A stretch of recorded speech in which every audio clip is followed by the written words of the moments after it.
यह एक खास महिला जेल है। न सिर्फ सभी कैदी गोरी और सुंदर है, बल्कि वार्डन और गार्ड भी सभी खूबसूरत महिलाएं हैं। अफवाह है कि यह पुरुषों का स्वर्ग है, लेकिन यह एक महिला कैदी की मानवीय जेल है।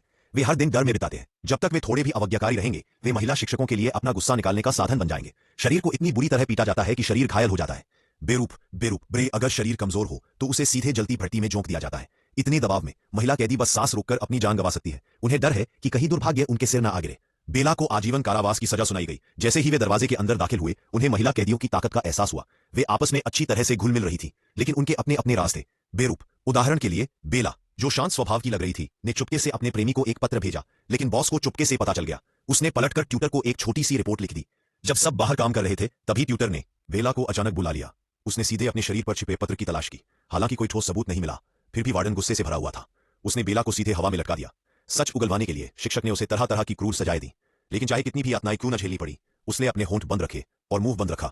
जब तक उसे यातनाएं देकर मार नहीं डाला गया, तब तक शिक्षक ने उसे वापस कोठरी में डाल दिया। महिला कैदी मुसीबत में पड़ने से डर रही थी, इसलिए वे भाग गईं। केवल बेला, जो दयालु थी, ने उन्हें बिस्तर तक पहुंचाया।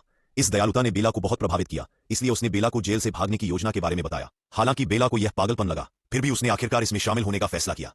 हालांकि यह जेल मुख्यतः महिलाओं के लिए है, कभी कभी यहाँ पुरुष भी होते हैं, जैसे वे दो लड़के जो फल पहुंचाने का काम करते हैं। उनके लिए यह काम एक खूबसूरत काम कहलाता है। इसके अलावा वे न सिर्फ कई खूबसूरतियों की सराहना कर सकते हैं, बल्कि महिला कैदियों के करीब आने का भी मौका पा सकते हैं। इस दिन हुजी और उसका साथी हमेशा की तरह फल बांट रहे थे। संयोग से दो खूबसूरत महिला कैदी वहां से गुजरी। हुजी अपनी नजरें उनसे हटा नहीं पाया। बाथरूम के पास से गुजरते हुए वह अंदर झांकने से खुद को रोक नहीं पाया। बेला, जो नहा रही थी, दौड़कर उससे टकरा गई। बेला ने अचानक कुछ नहीं कहा, बल्कि चुपचाप रसोई में आई और एक खंजर ले आई। जब हुजी सामान लेकर आया, तो वह चुपचाप उसके पीछे आ गई। उसने हुजी को खंजर से भागने में मदद करने की धमकी दी और सफल होने पर उसका पीछा करने का वादा किया। अप्रत्याशित रूप से यह दृश्य शिक्षक ने देख लिया। हुजी को एहसास हुआ कि यह ठीक नहीं है और वह भाग गया। बेला इतनी भाग्यशाली नहीं थी। जब उसे बंदी गृह में लाया गया, तो उसे भयंकर यातनाएं दी गई।